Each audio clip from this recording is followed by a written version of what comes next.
Hello! For today's video nga, samahan niyo naman ako sa araw ko na maging isang estudyante at working student. Ayan, pinakita ko na dito yung picture ko kasi nag-start na kami ng klase.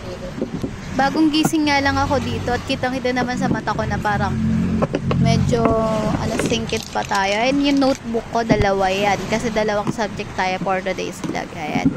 Ayan, nandiyan na rin yung ballpen ko. Ayan, ready na rin ako. Ayan, inaayos ko na lang din tong camera kong isa. Nagmumuni-muni muna nga ako dito kasi ang tagal ng class. Ayan, nag-start na nga. Ang lakas nga pala ng ulan dito ngayong umaga. Ayan, sobrang lamig. Kaya, ayan, for the antok ang person. Ayan, sobrang antok talaga ako kasi that time.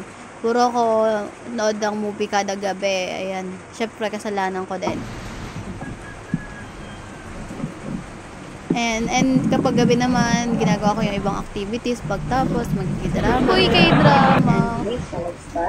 Pasensya na nga po pala sa background music ko ngayon kasi medyo umuulan kasi dito sa amin. Kaya, ayun, yung voice over ko medyo maingay. Nakikinig na nga ako dito. Kala mo talaga mabuting mag-aaral. Ayan. Story time lang. Ang daming advantage ng online class ngayon kasi as a working student, syempre, mahirap yung biyahe, tas plus antok, plus pagod, tas plus gutom pa. And ayun, thankful din ako kasi may online class sa ICCT.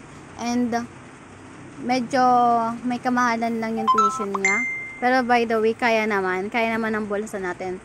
Kasi may work naman tayo, plus minsan binibigyan naman ako ng pamasahe ng papa ko. And ayun, antok na nga ako dito. Kasi ang aga-aga ko and kulang talaga yung tulog. Fast forward na nga po tayo dito. And ayan, nagsusulat ako. At habang nakikinig sa klase, nagsusulat ako na nagte-take notes ako. Kailangan talaga natin mag-take notes para naman may kaalaman naman tayo dito sa pinag-aaralan natin at hindi tayo ma-consumption kapag oras na ng recitation and quizzes nito. And by the way nga po pala, my first subject is math and ayun, I'm feeling sad outside. At sa wakas nga po, natapos na din yung online class ko dito. Kumakain ako dito ng biscuit for my breakfast. Ayan. Hindi na nga tayo sobrang hassle dito like dati na senior high ako na bumabiyahe pa ako ng ilang minutes bago makapunta dun sa school ko. And akyat pa ako ng hagdan and third floor pa dati yung room ko. Sobrang sobrang hassle talaga pagdating sa room. Sobrang pawis ka na. Umiinom na nga po ko dito. And ayun, nag-overthink ako habang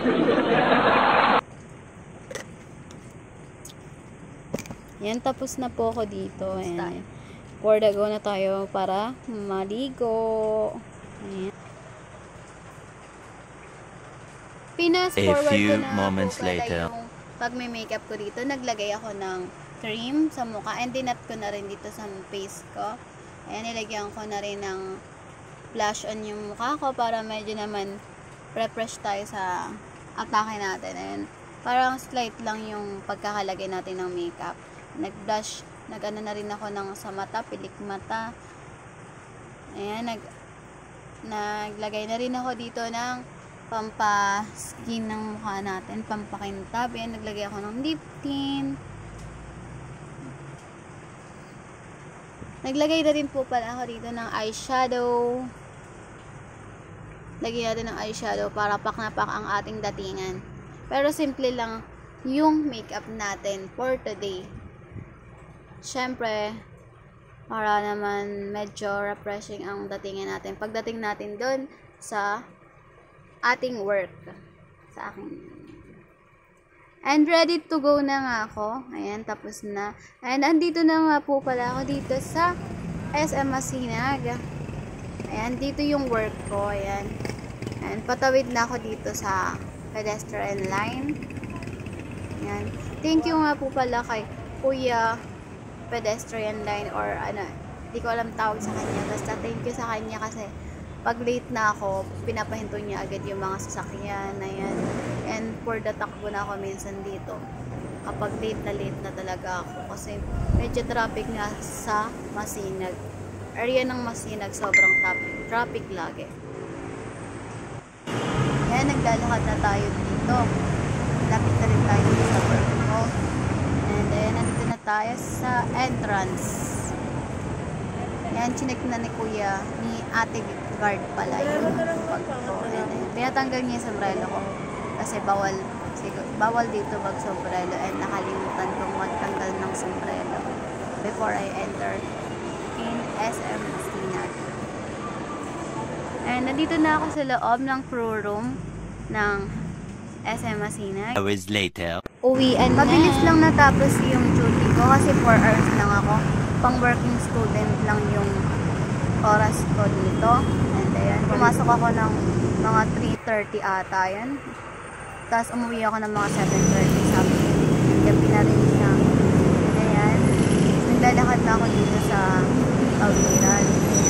At nag-aantay na nga po pala ako dito ng sasakyan para makauwi na. And hanggang dito na lang ang ating vlog.